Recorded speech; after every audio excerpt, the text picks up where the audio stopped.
All right, number 15, fantasy playlist, Olivia Newton-John with Physical. Boy, I tell you, particularly when you get into the 80s, the women were becoming more and more sexually expressive. Not explicit, but very coy and leaving little to the imagination, but they did it without all the, the explicit imagery and the four-letter words and all that.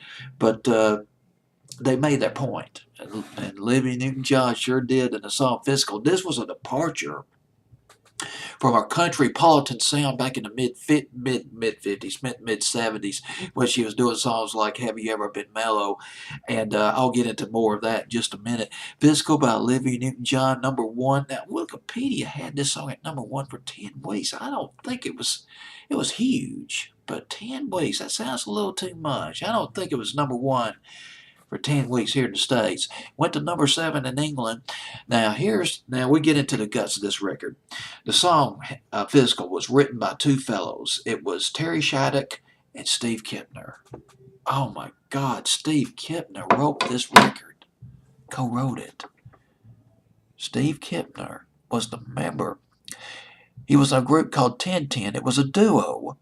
It was him and Steve Groves and the group 1010. They had a huge hit in spring of 1971 called Toast and Marmalade. It was a lovely record produced by Maurice Gibb, I believe. Either Barry or Maurice Gibb of the Bee Gees produced that record. They even toured with the Bee Gees. But Steve Kipner wrote a whole bunch of hit records over the years, spanning decades.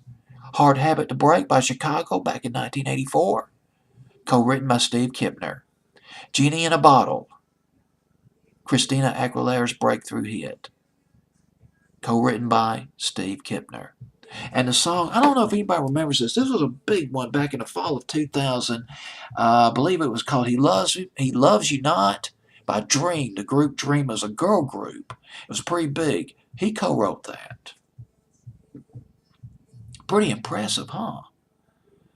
And the guy who produced this record, John Farrar, his last name was Farrar, long-time associate of Olivia Newton-John.